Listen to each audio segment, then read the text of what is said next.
Hoy recibimos a Renato Bermúdez, una de las voces venezolanas más reconocidas del boxeo en español y relator principal de ESPN Knockout, el ciclo que lleva peleas a toda Latinoamérica. Es maracucho, comunicador social, narrador deportivo. Renato empezó soñando desde niño con contar lo que veía. A los 8 años se sentaba en el balcón de su casa en Maracaibo a narrar los partidos que jugaban sus amigos en la calle. Imagínense ustedes. Su historia también es la de muchos venezolanos que tuvieron que reinventarse lejos de casa. En el año 2003 llegó a Miami sin papeles, con $1,000 solamente, y sus primeros trabajos fueron preparando arepas, sirviendo café, lavando carros en una estación de servicio familiar, y con los años convirtió esa voz de muchacho maracucho en una marca profesional. Pasó por Univisión, ESPN, Deportes Radio, béisbol, la MMA, la NBA, y hoy es conductor y narrador de ESPN Knockout para América Latina. Renato no solo narra golpes, narra destino, narra disciplina, narra migración, narra familia y segundas oportunidades. Y como él mismo dice en una de sus frases más conocidas, aguanta garganta, que hay guerra. Bienvenido. Enrique, de verdad que primero gracias por la presentación, un honor estar aquí ante tu audiencia y un poquito para compartir la historia y precisamente esa historia que tanto nos apasiona. Sí, me ha sorprendido que, porque no todo el mundo encuentra su pasión desde niño, ¿no? Y investigando un poco sobre tu trayectoria, ya tú a los 8 años desde un balcón de la casa narrabas los partidos de, no sé, me imagino que era de futbolito. Futbolito sobre Así. todo, ahora que viene el Mundial. Ajá. ¿Cómo era eso? ¿Cómo los narrabas? ¿Cómo era? Yo creo que sí, desde niño esa fue mi pasión. Yo nunca quise ser un pelotero de grandes ligas, nunca soñé con ser un boxeador a nivel mundial, de pelea de título del mundo. Yo sí soñé en ser un gran narrador. Y yo tengo libros desde niño donde yo anotaba todos los partidos de béisbol, donde yo recuerdo quedarme por las noches los viernes hasta bien tarde a escuchar a Delio Amado León en Venevisión, que era el partido que tenían por la noche los viernes. Veía a niños cantores del Zulia, los juegos de béisbol de grandes ligas. Y yo sentía que era lo que quería desde niño. Y así me enfoqué en eso. Mis padres siempre fueron un apoyo. Cuando llegó la oportunidad, dije, eso es lo que voy a estudiar. Estudié en comunicación social en la Universidad del Zulia, mención audiovisual para graduarme de periodista, pero a los 18 años igual me dan la primera oportunidad de salir en una radio, en La Voz de la Fe en Maracaibo, y frente a mi casa había una antena parabólica, ella más o menos estoy diciendo la edad que tengo, Ajá.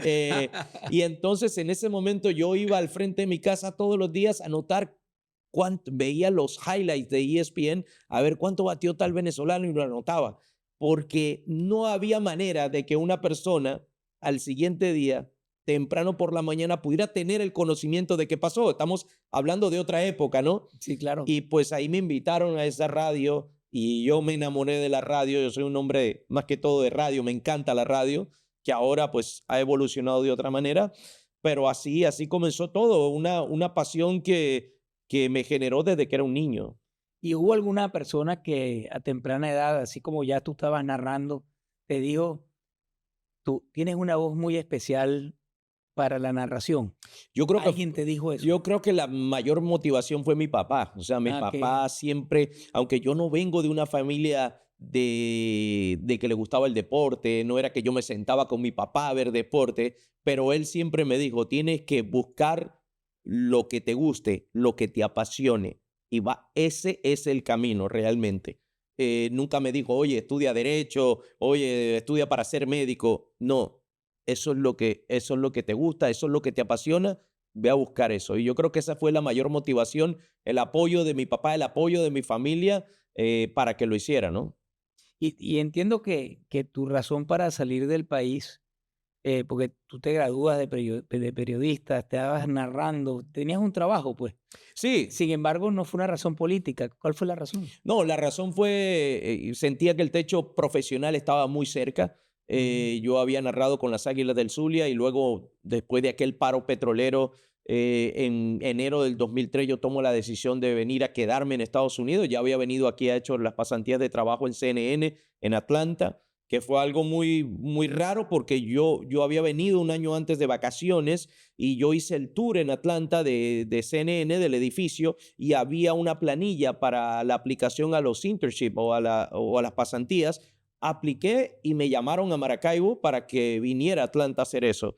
Y fue una súper experiencia Eso para mí fue en ese antes de momento. venir, Antes, eso fue definitivo, en el ¿no? año 2000. En Okey. el año 2000 yo Ujú, vine, estuve 6 meses en Deportes CNN, en Atlanta, ujú. una experiencia tremenda que igual eso me ayudó a mi resumen, a mi currículum, que aquí cuando fui a tratar de buscar mi primer trabajo en televisión, pues eso me ayudó muchísimo, pero bueno, vine aquí a Estados Unidos en el 2003, yo no tenía papeles, yo no tenía dinero, sí, mi familia me apoyaba, era una familia de clase media, pero yo vine, como decías, con $1000 nada más. Eso es lo que Eh, me impresiona. Llegaste con $1000 y ¿cómo fue ese comienzo? fue muy Porque, ¿cómo difícil. podías vivir con $1000? Bueno, fue muy difícil. Al principio mi tío me ayudó.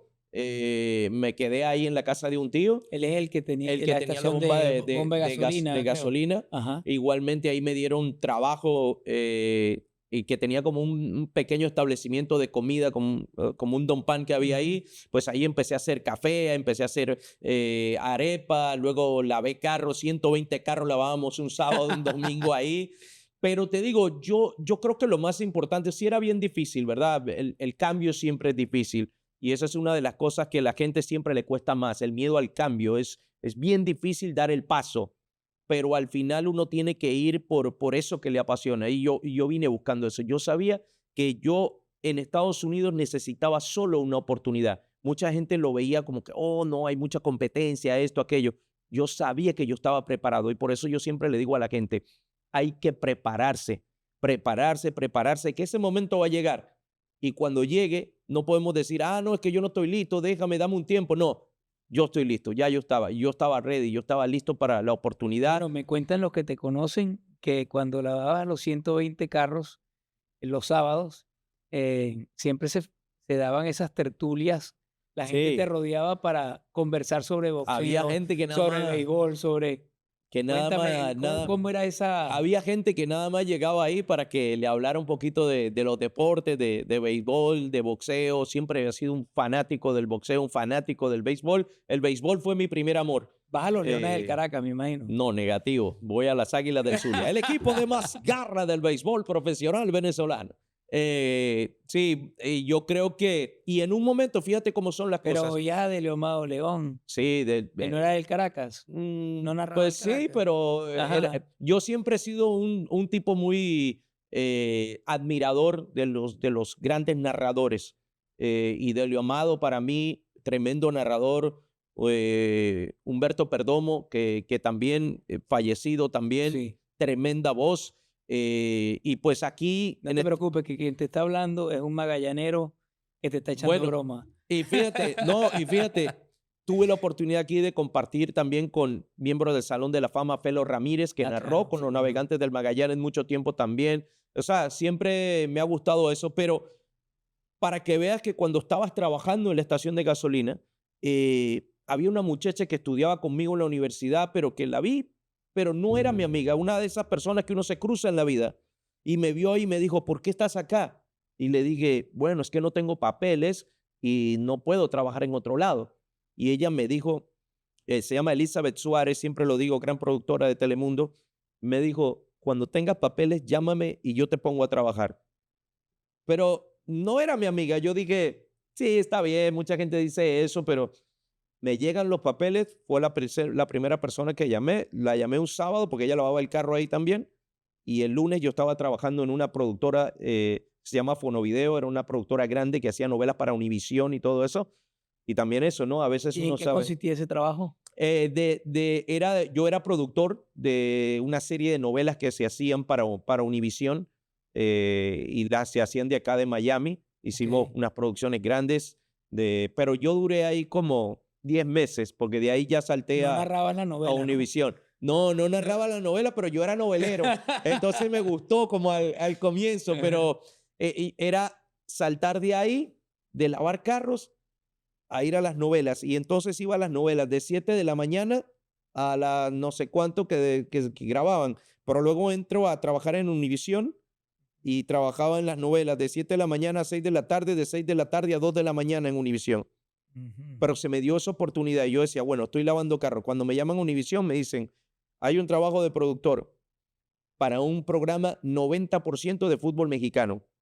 Qué bien. Yo no tenía idea quién era Pachuca, América, Chivas, nada. Nunca en mi vida había visto un partido ni sabía nada.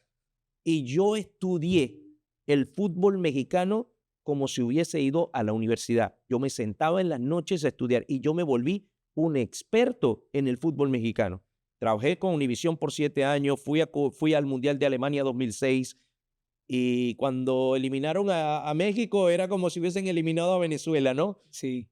Porque yo le metí tanto corazón a que yo venía de lavar carros, ahora a trabajar en Univisión, que yo decía, esta es mi oportunidad. No importa, cuando me dijeron, ¿te gusta el fútbol mexicano? Me encanta. ¿Sabes de fútbol mexicano? Por supuesto. No sabía nada, pero era mi oportunidad y yo estaba listo para la oportunidad. Pero fíjate como eh, cuando una persona se dedica a su pasión, ya no está trabajando, porque prácticamente estás es gozando. Porque cuando yo te escucho hablando sobre tu profesión, se siente tu emoción al contar lo que estás haciendo. Entonces tú simplemente cuando estás trabajando, lo que estás realmente haciendo es disfrutando el momento. Yo siento y le doy gracias a Dios todo el tiempo por ponerme en esta profesión, porque para mí no es un trabajo, para mí es una pasión. Y, y yo no soy cantante, pero yo vivo de mi voz.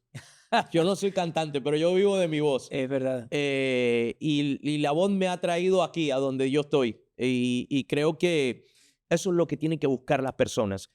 Buscar esa cosa que lo apasiona, esa cosa que lo mueve, esa cosa que le gusta. A veces la gente dice, pero es que a mí me gusta, no sé, hacer una torta, a mí me gusta cocinar y siente que eso no es importante. No, no, no, no. Yo conozco miles de historias y te decía ahora, conozco un amigo que comenzó a pintar zapatos, a personalizarlos y a pintar. Y él lo empezó como un hobby. Hoy es un tipo que le personaliza zapatos a los jugadores de fútbol americano más importantes, le personaliza zapatos a Adidas para el fútbol, al béisbol de grandes ligas, y vive muy bien Ujú, de eso. Se ha convertido en una persona famosa haciendo eso. Algo que parecía, entre comillas, insignificante, ujú. pero se logró porque tenía una pasión. Entonces, yo creo que la gente tiene que buscar lo que le apasione y ese día no trabaja más. Entonces, ¿cuándo vas a trabajar? No, todavía no, todavía no. Yo creo que un poquito más adelante, un poquito más adelante. Fíjate, y tú en todo ese recorrido tenías un sueño. Me imagino que ese sueño quizás era trabajar en ESPN como lo estás haciendo ahora. Sí, sí, ¿Te imaginaste alguna vez que ibas a era llegar mi allí? sueño porque, pues, como dicen, ¿no? El líder mundial en deportes y eso era lo que quería hacer. Eh, tuve el primer acercamiento con ESPN a través de mi gran amigo Ernesto Jerez, que es una de las voces en español más reconocidas que hay. El no, no, no, no, no, díganle que no a esa pelota, a quien le mando un abrazo. Me dio la primera oportunidad de conversar con él, de que lo pudimos hacer en una serie del Caribe. Pero sí, siempre quise ser un narrador de ESPN. Logré mi sueño, que era poder narrar. Desde niño ¿Cómo siempre llegaste a soñé. ESPN? ¿Cómo fue ese paso? Mira, tuve la suerte que cuando trabajaba en Univisión, en octubre del 2005, un compañero de Univisión me dijo, ¿sabes qué? Van a abrir la cadena de ESPN de radio. Era ESPN Deportes Radio. Era una cadena nacional con 50 emisoras en Estados Unidos, en Puerto Rico y en República Dominicana. Y se abrió aquí en Miami. Y me dijeron, mira, ve a hacer la prueba, es para hacer Center a las 2 de la mañana. Y pues yo fui, hice la prueba para hacer Center, comencé a hacer Center como en octubre del 2005, me quedé haciendo Center por las madrugadas, hacía Center ahí, Salía de Univisión a la 1 de la mañana a trabajar desde las 2 hasta las 5 de la mañana. Repetía grabando SportsCenter. Y luego ahí al año siguiente me dan la oportunidad, una gran oportunidad que tuve haciendo Zona ESPN. Era un programa de radio a nivel nacional de 2 horas. Tuve 12 años haciendo ese show. Fue un aprendizaje tremendo para mí. Me di cuenta que yo era un apasionado de la radio, que era lo que me gustaba. Hoy me encanta la televisión, pero la televisión es mucho más fría. No hay ese tiempo, quizás no hay esa empatía y ese contacto con la gente que sí lo tiene la radio, que ha cambiado un poco, pues ahora con toda esta situación digital, pero ahí empezamos en ESPN en octubre del 2005 con ESPN Deporte Radio y pues ahí hemos pasado todo, hemos hecho finales de la NBA, béisbol de Grandes Ligas por mucho tiempo, muchas series mundiales desde el 2005 hasta el 2018, cuando cambia radicalmente a que firme un contrato de exclusividad con ESPN para hacer deportes de combate en el 2019 y ahora pues hago todo lo que es el boxeo de América Latina, para desde México hasta la Patagonia. Estamos hablando de 65 millones de hogares a través de ESPN y de la plataforma de Disney Plus en América Latina. ¿Y cómo nace ese grito de guerra tuyo? Aguanta, garganta, que hay guerra. Mira, yo realmente... es porque hablas tanto que llega un momento que la garganta te... Yo realmente no soy un narrador que me gustaba mucho la frase. Yo creo que yo buscaba hacer que la voz fuera la marca, precisamente como Delio Amado, que no era un narrador que tenía muchas frases, pero claro, tenía un cañón en la voz y era una marca. Sí, sí, sí. Y pues ahí entre buscar una cosa y otra, me tocó una cartelera donde en verdad estaba bien complicado de la garganta. Siempre tengo un proceso cuando voy a narrar de calentar mi voz, de utilizar jengibre, pero ese día estaba complicado. No sé si la noche antes se había alargado, pero sí estaba un poquito preocupado y no sé qué. Y yo ese día salgo a correr con mis audífonos y empiezo a escuchar, a mí me encanta el vallenato. Okay. Y empiezo a escuchar a Silvestre Dangond, cantante colombiano, y en una parte, en un concierto, él decía, Dios, dame voz para cantarle a mi gente. También andaba mal en ese concierto. Y por ahí dije, oye, mi garganta, Dios, no sé qué, como que aguanta garganta que hay guerra, como que aguantara esa noche porque sabía que era una cartelera de mucha acción. Y pues a la gente le gustó, la aceptó y ha sido una frase que la gente me pide muchísimo, muchos videos siempre me piden eso, inclusive otra de mis pasiones que son los tabacos, los tabacos, los puros. Yo tengo una marca que Aguanta hicimos garganta. y se llama así, Aguanta Garganta. No me digas, bueno, Sí. yo quisiera uno por lo menos. Tiene que probarlo, está muy, muy bueno. No, vale, qué maravilla, qué maravilla. Ahora, fíjate que me hablaste que tu padre te hablaba siempre de que te fijaras en cuál era tu vocación, cuál era tu pasión. No te decía que estudiaras esto o estudiaras aquello, ¿no? Y estando precisamente en tu vocación, en tu pasión, narrando un juego de béisbol, de pronto te anuncian que tu padre había muerto. Sí, pues muy difícil. Eso fue en octubre del 2011. Estábamos haciendo un playoff de Filadelfia contra Milwaukee en Filadelfia y pues yo regularmente cuando estoy narrando no miro el teléfono ni nada Sí. y me llega esa llamada casualmente en una pausa Ujú. del entre inning. Atiendo la llamada, me dicen que mi papá había fallecido. Y pues fue algo, sí, mi papá estaba enfermo, ya le habían dado varios infartos y todo, pero pues estaba bien, habíamos hablado por la tarde. Me dan esa noticia y pues fue en el octavo inning.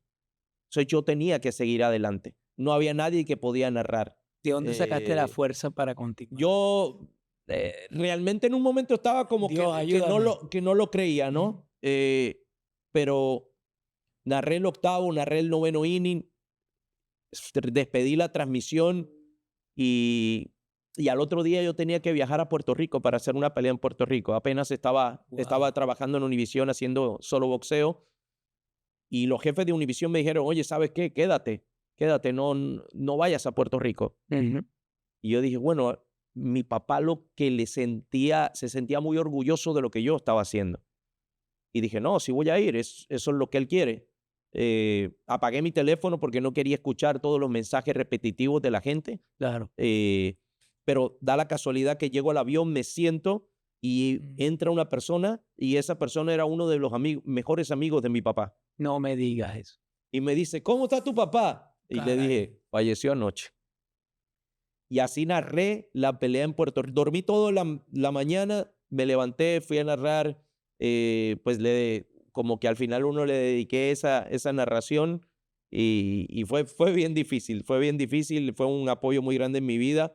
Fue como que siempre fue ese ídolo que yo seguí, pero, pero es parte de mi trabajo. Yo sentía que era parte de mi trabajo, que lo que había pasado tenía que darme fuerza para terminar porque no podía decir, oye, ¿sabes qué? No voy a hacerlo, termina tú. Ujú. Y es esto, ¿no? Aunque uno cuando trabaja en deportes solamente está acostumbrado a dar buenas noticias de campeonatos, de Qué triunfos. diferencia, ¿verdad? Con otras profesiones, ¿no? Exacto. Me tocó cuando murió el pitcher cubano José Fernández de los Marlins. Ujú. Cuando muere José Fernández, me llaman a las 3 de la mañana, oye, tienes que ir a cubrir. Y ese día fue tan raro para mí, como que yo decía, yo no estoy preparado para esto, yo no soy un periodista de sucesos ni nada de Claro, eso, ¿no? O sea, claro, como que no claro. sabía, cuando me dijeron, ve a entrevistar a la mamá de José Fernández, Wow, pregúntale cómo se siente. Y yo le decía al productor, ¿cómo crees que se va a sentir? claro, O sea, ¿qué pregunta es esa? claro. Entonces, a veces uno siempre se prepara para eso, a lo que son los triunfos, pero es como la vida, ¿no? Sí, Yo sí, sí. siempre le digo a mi hijo que juega fútbol, necesitamos prepararnos no solamente para ganar, necesitamos prepararnos para perder. Es parte de la vida, parte del deporte. Hay muchos deportistas que ganan, ganan, ganan, son invitos y el día que pierden, mentalmente se acaban y las carreras no son iguales, porque toda la vida lo prepararon para ganar y cuando pierde, entonces mentalmente, o sea, físicamente son muy fuertes, pero a veces mentalmente no son tan fuertes y hay que entrenar la mente como se entrena el cuerpo. Así es. Cada obstáculo no hay que verlo como una derrota, sino más bien como una experiencia Sí. para ser mejor al día siguiente. Sin duda alguna, sin duda alguna. Creo que mucha gente, yo siempre le digo que es eso, es buscar el sueño, ¿no? Ujú, Para uno es más fácil, para otros, y hay que disfrutar el proceso, ujú. hay que disfrutar el proceso. Y a veces esta vida en Estados Unidos, sobre todo, y lo que vivimos las cosas muy, muy rápido, muy, muy rápido, muy, muy rápido, y a veces uno no se sienta a decir, wow, mira cómo fue este proceso. Mira hoy dónde estoy. Mira lo que he conseguido. Mira que he narrado en el Madison Square Garden de Nueva York, que he narrado en Las Vegas, que he narrado en Wembley Stadium. O sea, porque a veces la vida va tan rápido que no te das cuenta de eso y de verdad que hay que disfrutar el proceso. Es lo más La gente importante. por lo general ve que una persona estaba en el punto A y llegó al punto B. Entonces, cuando llega al punto B, me imagino que te ha pasado, ahora que has llegado, que estás en ESPN, eres una referencia continental en materia de boxeo y de deporte. Ahora que estás en el punto B, mucha gente te dice, me imagino que te dirá, qué suerte tienes, pero es que esa gente no vio cómo fue el proceso para llegar aquí. Sin duda, mucha gente me lo dice y yo tuve la oportunidad hace unos 4 años de dar unas clases en Miami Media School, una escuela de comunicación aquí en Miami, y yo siempre le decía eso, que hay que ver cuál es el proceso, que cada quien tiene una historia, que es una cosa repetitiva lo que tenemos, eh, pero siempre llega el momento, siempre llega el momento. Lo único que hay que estar preparado para poder saltar en ese momento. Nosotros, o sea, por lo menos en lo que yo hago, sin duda la pasión para mí es la narración. Es una cosa que cuando estoy ahí, pues siento que es para la gente. Al final, la narración, la gente ve las peleas por televisión, pero ¿qué hace? Porque muchos te dicen, oye, pero si al final, bueno, la gente está viendo qué tanto describes si la gente ve la pelea. Yo le digo, bueno, pero es que nosotros somos transmisores de emociones. Es como que tú y yo podemos invitar Como 20. Papaíto Candal. Sí, ¿Qué no, hiciste, Papaíto? sí, pero es que mira, tú y yo podemos tener aquí 40 personas en una fiesta. y la estamos pasando bien. Pero si nosotros, a esas 40 personas aquí en esta fiesta, le ponemos una buena música, pues es diferente. Nosotros somos la música en esas narraciones. Al final, cuando yo le digo, gancho venenoso, al filo de la butaca, hay olor a pólvora. Aunque la pelea está mala, la gente está como, oye, ya, algo va a pasar. Ujú, ujú. Le damos la emoción a esa pelea. Y muchas veces es una pelea mala y es difícil para mí de cómo mantener a la gente arriba, a que esté pendiente, pegado al televisor, cuando la pelea es bastante mala. Pero eso es parte del Ese es trabajo. el arte, Ese es ¿no? el arte, sí. Pero fíjate tú algo que es admirable en ti, y es que le hablas a todo un continente Sí. en tu idioma, en español, sin perder la esencia venezolana y maracucha. ¿Cómo haces? Bueno, fíjate que mucha gente piensa que si soy mexicano, que si soy dominicano, que si soy puertorriqueño. Y yo siempre le digo, yo soy maracucho. Ujú, Y los maracuchos tenemos esa particularidad que cuando me preguntan, mucha gente de afuera no sabe qué es Maracaibo. claro. Yo le digo, me dicen, tú eres venezolano. Sí, sí. Yo le digo, maracucho. Ah, Que bueno, que somos sí, ahí como que casi independientes. Pero sí, pues yo cuando me reúno con maracuchos soy muy maracucho, ajá, pero el estar más de 20 años acá, no fue que yo estudié o como lo hacían los actores, porque hay muchos actores van a buscar un acento neutro o van a buscar un acento mexicano porque es parte del trabajo. No, yo creo que eh, yo sí en las narraciones es difícil que la gente, a menos de que sea un venezolano o un maracucho, que suelto alguna una palabra y dicen, este es maracucho. ujú, Pero sí, muy venezolano. Yo de verdad que una de las cosas más difíciles para mí fue estar 9 años sin ir a Venezuela, ujú, eh, porque siento que yo le había quedado, con todos los años acá, no podía mostrar mucho mi trabajo en Venezuela, no había hecho cosas en Venezuela y era algo de lo que yo sentía que yo le debía también eso a mi papá, de que yo le había prometido que iba a hacer muchas cosas ahí. Gracias a Dios el año pasado pudimos hacerlo, hicimos una pelea de título del mundo en Venezuela que no se veía desde hacía 15 años y se proclamó un campeón del mundo, Carlos Cañizales, en el peso minimosca del Consejo Mundial de Boxeo, ante más de 10,000 personas en el Poliedro, que es como algo icónico para el boxeo venezolano. Ahí cuando abrió el Poliedro peleó George Foreman contra Ken Norton y estaba Mohamed Ali en el Poliedro cuando lo abrieron así en es, el as 74. así es. Y poder yo llevar una pelea del mundo, que un venezolano se titulara contra un tailandés y que hoy Carlos Cañizales es el único campeón sudamericano que tiene el boxeo campeón del mundo, fue como darle a Venezuela algo desde mi posición. Ujú, ujú. Y en ese momento como promotor y no como narrador, pero sí, o sea, yo todavía sigo yendo a Maracaibo, sigo disfrutando de la comida maracucha. eh, ¿Y cuál de las comidas maracuchas más te gusta más? pues bueno, nosotros somos amantes del plátano en todas sus presentaciones y del No, queso, sin duda. de todas, patacón maduro con pernil y queso con poca salsa, la mandoca, que es algo que no se vende en muchas partes, o no es popular en muchas Sí, partes sí, de sí. Venezuela. Ajá. Todo eso, toda esa comida maracucha me gusta, ¿no? Qué bien, qué bien. Ahora, una cosa, tú estás eh, voy a hacer como una especie de relación entre el boxeo y la migración. Yo anoté esto, el boxeo es caída, esquina, resistencia y volver a salir al siguiente round. Si tu historia de migrante fuera una pelea,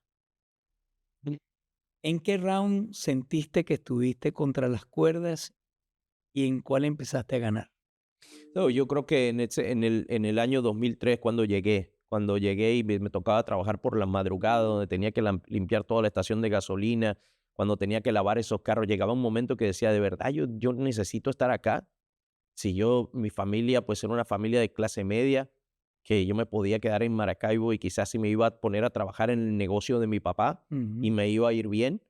Pero como tú dices, si yo me quedaba ahí, yo tenía que trabajar. Y Y yo no, lo, no lo y, estabas y disfrutando. yo lo que estaba buscando era mi pasión para no trabajar más. Entonces, como que siento que esa vez sí fue muy difícil. No tenía que pensé en devolverme. Pensé en, ¿sabes qué? Me voy a devolver. Pero más eran las ganas de que tenía, de que yo decía, es que yo tengo un talento y yo sé lo que hay allá afuera, que yo puedo hacerlo. Solo necesito la oportunidad. Y eso me mantuvo la máquina para seguir adelante. Yo creo que también, pues como en este proceso que he estado ahora, el crecimiento en tener una buena esposa, en tener una familia sólida, ¿Cuántos hijos te tienes? ayuda demasiado. Tengo 2 hijos, uno de 14 y una niña de 7. ¿Sacaron tu voz? Mi niño, pues yo creo que quiere ser narrador, yo le digo, aunque le digo, oye, mira, no pienses mucho en billete, eh, porque la gente me dice, oye, bueno, pero el otro día que me hacían una entrevista con un podcast, me decía, bueno, pero y se gana buen billete, es millonario, ¿cómo es la cosa? Porque sales en televisión todo el tiempo. Le digo, soy millonario porque yo hago lo que me apasiona, yo no trabajo. Aparte de eso, soy millonario porque tengo tiempo para mí. Mi profesión me permite tiempo y eso vale mucho dinero. O sea, el salir un martes a jugar golf, el salir un miércoles a comer con mi familia o comer con mis amigos, el poder ir a buscar a mis hijos al colegio, hoy en día, eso es ser millonario. O sea, yo siento que la gente en este momento se mata mucho por hacer dinero. Las redes sociales le cuentan a la gente una mentira muy grande. Entonces la gente todo el tiempo, yo quiero tener más que el otro, yo quiero mostrar más que el otro, yo quiero... Entonces se matan toda la vida en eso y al final no hacen lo que les gusta. Y yo siento que por ahí va la clave. Quiero felicitarte por lo que acabas de decir, porque eh, poca gente se da cuenta de que ser millonario no es material, sino que es integral, donde por supuesto que te puedas dar los gustos Claro. que ciertos gustos que te llenan, pero también es tu familia, es tu tiempo, es el Es que deporte, lo es... he visto repetitivamente, lo he Ujú, tenido muy cerca en atletas, inclusive que he tenido yo la oportunidad de conocer y que he tenido una ujú. relación en boxeadores que han tenido millones y millones. Entonces le digo, oye, ¿qué pasó? Y tu Ferrari? No dice, no, ya. Y dice, Renato, es que lo compré, le di 2 vueltas y ya, porque es que el dinero no te da la felicidad. Si tu vida está destruida, si no hay una familia sólida, puedes tener todo lo que tú quieras, pero no te va a dar esa ansia de lo que estás buscando. Y lo he visto sobre todo en boxeadores, que es un patrón, donde el boxeador viene de muy abajo, de una familia muy, muy destruida, gana muchos millones de dólares y luego se queda pobre, queda pidiendo. Ese es el común denominador ¿Y a qué se del debe? boxeador. ¿A Bueno, qué se debe que votan todo? de tener eso, ¿no? Vienen de una estructura, yo creo que más allá de la universidad es la familia, Ujú. que viene de donde viene una familia destruida, se rodea rápidamente de gente que no le conviene, en el que yo gano el primer cheque y lo que quiero es un carro y un bling bling de cadena Ujú. y se le acabó la vida. O sea, y luego fácilmente le gusta el spotlight y todo. Es algo bien repetitivo en el boxeo. Bueno, el caso más importante que tenemos, que ahora revivió su carrera, Mike Tyson ganó 300 millones de dólares y votó 300 millones de dólares, donde varias veces fue a la cárcel, donde varias veces fue a rehabilitación, donde prácticamente estuvo al borde del suicidio. Hoy, gracias a Dios, Mike Tyson está recuperado de todo eso, pero es algo que se ve mucho en el atleta y por eso yo le digo a la Qué gente, triste, ¿no? sí. Ahora, cuéntame, tú has narrado en los escenarios más importantes del mundo y creo que eso es algo bien interesante, pero quienes apreciamos tu carrera y te apreciamos a ti, eh, quisiéramos que compartieras con nosotros algo que detrás de cámara, alguna anécdota de esas Bueno, que vale la pena te- compartir. tengo varias. Mira, yo narré muchos años la Serie Mundial. Pues en este trabajo, como te decía, he narrado en Las Vegas, que es el escenario más importante del boxeo, en Wembley Stadium, 95,000 personas, en Londres, en el Madison Square Garden de Nueva York en varias oportunidades. Eh, pero creo que bueno, hay muchas anécdotas, pero te voy a dar una por el lado político. Ajá, Serie Mundial del 2005 en Chicago. ajá. Chicago contra Houston. Ozzie Guillén era el manager de ese equipo de los Medias Blancas de Chicago. Y estamos en el túnel para entrar antes del juego, hacer las entrevistas, pero no nos dejaban todavía entrar y no sé qué. Había una persona que iba a lanzar la primera bola ese Ujú, día en Chicago. Y yo lo veo y yo le digo, porque estaba ahí y yo le digo, tiene que calentar el brazo ujú. porque sí, y le digo, y no te subas a la lomita, lanza de abajo porque es más fácil. Estaba haciendo como ejercicio. Me dice, sí, yo soy un tipo de baloncesto, yo de verdad no me gusta mucho, o sea, no soy del béisbol. Estaba fumando también, me recuerdo que fumaba mucho ahí, y dice, doctor, estoy nervioso por tirar esto y tal. Y yo, sí, me dice, no, yo trabajo en la política de Estados Unidos, soy senador y todo eso. Bueno, X, me fui. Pues nada, no le dije nada, le hubiera dicho, era Barack Obama. No me digas. Era Barack Obama en el 2005. Yo no, por supuesto, yo no conocía. En ese momento Barack Obama era senador Ajá. y tiró la primera pelota en la Serie Mundial, el primer juego en Chicago. Y yo dije, oye, mira, ahí yo pude haber estado trabajando en la Casa Blanca y si le pedía trabajo Bueno, en comunicación le a salvaste Obama. el brazo. No, yo puedo decir que le di un consejo a Obama. Le dije, Exactamente. oye, tira de abajo, no tires de la lomita. No tires de Qué la buena lomita. anécdota, vale. ¿Y tienes otro? Tengo, pues, Uno por lo más, uno menos más. una más. Eh, Uno de mis jugadores favoritos, Nolan Ryan, un pitcher Claro, un pitcher sumamente famoso. famoso. Yo lo conocí, o sea, yo vi a Nolan Ryan por primera vez. Mi papá me llevó a Houston a ver en el Astrodome y apareció Nolan Ryan. Yo quedé ahí enamorado de ese pitcher. Hoy en día yo tengo 550 tarjetas de Nolan Ryan, tengo 4 o 5 pelotas firmadas, tengo bate firmado, todo, pero yo lo quería conocer. Y entonces en una serie mundial me dice un amigo, oye, tengo la oportunidad de que entrevistes a Nolan Ryan. Ya va. Y entonces Ujú. llegamos ahí a los cuartos del umpire y entonces me dice mi amigo, ahí viene, ya lo paro, mire, que él lo quiere entrevistar y no sé qué. Le hago 3 preguntas y le digo, Nolan, yo soy un fanático tuyo desde niño, yo te vi lanzar en el Astrodome cuando yo era jovencito. Y le digo, yo tengo aquí un bolso y tengo 4 pelotas y un cuadro. ¿Tú me lo puedes firmar? Y se queda y me dice, bueno, vamos para adentro de un cuarto ahí. Fuimos adentro del cuarto de los umpires, yo saqué todas mis pelotas y entonces él empezó a firmar y yo le digo, ponle 324 victorias. A la otra, ponle 5714 ponches. No me digas eso. Y me firmó todo y al final me dice, pues yo le digo, gracias, gracias. Yo estaba bien nervioso. Claro. Y me dice, hey, ¿no te tomaste la foto? Y yo, bueno, la foto. Y así pues he tenido la oportunidad de conocer a mucha gente. Y te cuento esta rapidito última. Yo trabajé con Vladimir Guerrero, papá, Ujú. cuando le hice una campaña para lo del Salón de la Fama. Llega al Salón de la Fama. Estamos en Nueva York en lo que era la gala de MLB y yo lo estaba ayudando de traductor Okey. y estábamos sentados y él es una persona que no se relaciona mucho, no por mala persona, sino por mucha timidez. Y Ujú. estábamos comiendo y me dicen, oye, que se necesitan tomar una foto con un señor que viene. Le digo, oye, Vladi, tenemos que tomar una foto. No, pero ¿quién es? No. Bueno, ya estaba el señor. Yo veo un señor mayor, nos tomamos la foto, nos volvemos a sentar a comer y digo, oye, pero ¿quién será este tipo? Y todo el mundo se paraba. Cuando, bueno, yo le digo, oye, ¿quién es el que se tomó flat? Elton John. No me digas. Y yo no lo conocí. Y yo Fíjate no lo tú. conocí. Es que yo soy bachatero, merenguero, reggaetonero.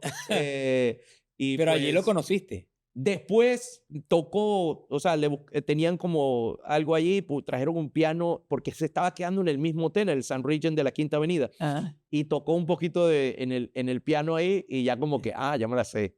Pero son cosas que, pues mucha gente, ¿no? Mucha gente he tenido la oportunidad de trabajar, que he tenido la oportunidad de conocer, de cruzarme, de hacerles entrevistas, Qué bien. pues a The Rock, a Dwayne Johnson, que quizás es una persona que cuando logré entrevistarlo dije, este tipo es diferente, o sea, tiene una Claro. persona que tiene un aura diferente.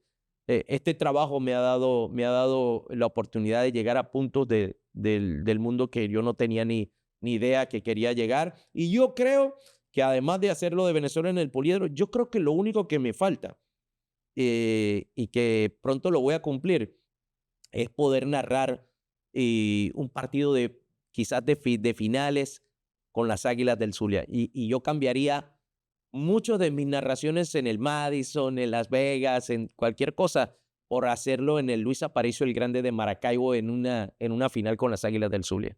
Pero cuando esté el Magallanes también, ¿no? Las Pues finales cuando del le ganemos al Magallanes. Magallanes sería buenísimo. Bueno, está bien, ahí estaremos juntos, pues. Pues ya, Vamos a ver. ya, es parte Mira, de... pero tú de este programa no te vas sin darnos como regalo Va, oírte yo vine con la garganta lista, tomé mi narrar, jengibre. narrar un round, o ¿Oíste? que sea Yo un tomé mi poquito. jengibre, yo vine listo, yo siempre caliento la garganta. Y yo siempre le digo a la gente, hay que calentar antes de empezar a trabajar para que la garganta esté lista. Usted agarre un papel y empieza a leer en voz alta como si le hablara a la pared de allá adelante. Ok. Mucha gente piensa que hay que quedarse callado en el día donde uno va a hablar más. No, no, no. La garganta es igualito que a los músculos. Hay que calentar primero y luego salir a correr. Bueno, buen Así que estoy listo, consejo, buen ¿viste? consejo. Estoy listo, Ahora estoy vamos a listo. ponerte una pelea, Ajá. ¿verdad? Una pelea y tú la vas a narrar para Va, que va. para que entre todos disfrutemos a este gran venezolano. Seguramente la narré. Si son de los últimos años, pues de Canelo Álvarez he narrado las últimas 20 peleas. Ajá. Y yo creo que eso también nos ha ayudado mucho. La figura de Canelo, que hoy ha sido el ¿Quieres la quieres una principal. pelea de Canelo? Por favor, una pelea de Canelo. Vamos a ponértela y ya. de inmediato. Vamos a ver si es verdad, pero te la vamos a poner sin tu narración para que tú... Mira, recuerdo mucho, esta fue Canelo Golovkin número 3, esa pelea en Las Vegas en el round número 12. Emma, me voy a poner los lentes para narrártela. A ver, amigos de América Latina, estamos en ESPN Knockout, intercambiando bombazos. Y ahí amarraditos, Golovkin contra Canelo Álvarez, 1:8 por delante en este último round. Metiendo presión desde el arranque. Allí buscando Golovkin con el jab de mano izquierda. Canelo mete presión, hace pequeño el cuadrilátero. Y usted lo vive con nosotros en ESPN Knockout. ¡Aguanta, garganta, que hay guerra! En el intercambio, truenos y relámpagos cayendo en el T-Mobile Arena de Las Vegas. Hoy estamos en vivo. Sea testigo de la historia con nosotros. Canelo con el upper. Ese upper de las tinieblas del tapatío. Se está terminando la pelea. Todo luce que nos vamos a las tarjetas de los jueces. Póngase de pie y aplauda a estos guerreros, no sea malito. Ensangrentado el rostro del casaco que le dice, párate aquí. A eso vinimos. Bomba va y bomba viene. Agotado Canelo, agotado Golovkin. El corazón, el alma que han sacado cuando lentamente... Se vienen los últimos 10 segundos. El público se para en la arena y usted en casa lo vive con nosotros. Se termina la pelea. No hay tiempo para más en Las Vegas entre Golovkin y Canelo, que se abrazan ante una batalla sangrienta. Bueno, Felicitaciones. menos mal que trae el pronter, ¿ah? Pero Bueno, ya sabes, ya tuviste ahí, es parte de emoción, de emocionar a la gente. No es lo mismo que la gente pueda ver esa pelea, muchos golpes y todo, pero te mantiene arriba. Y yo creo que eso es lo más satisfactorio, que la gente se acuerde de eso, de que podamos crear una reacción en la gente, una emoción y darles un poquito de alegría, que quizás esa gente que está en la casa y que no tiene el mejor día y dice, me voy a sentar a ver una pelea, y que podamos hacerle sentir eso. Yo creo que me siento contento de mi trabajo por eso. quiero felicitarte No, de como verdad que profesional, como gracias persona por la invitación, de verdad. y por ser una persona Admirador que... de tu trabajo, de tu familia, y reconocer, ¿no?, todo lo que han hecho por mi país, todo lo que han hecho por Venezuela y lo que siguen haciendo, ¿no? Porque yo creo que de una u otra manera Venezuela ha dado un paso adelante y pronto lo vamos a ver mucho mejor. Renato, muchísimas gracias.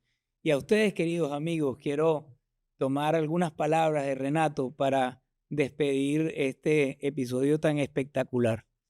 Y es que en la vida la actitud juega un rol fundamental. Tú puedes tener todos los conocimientos, puedes tener todas las experiencias, Pero si a esa ecuación no le metes actitud, entonces prácticamente no le estás inyectando energía, entusiasmo a aquello que estás emprendiendo. La actitud es todo. ¿Y cuál es la función que Renato nos ha dicho? ¿Qué es lo que él hace cuando narra el boxeo o cualquier otra actividad deportiva? Precisamente inyectarle ánimo, actitud para que la gente disfrute de ese evento. Inyéctale actitud a tu vida y verás cómo cambiará. Reciban un fuerte abrazo y nos vemos en el próximo episodio.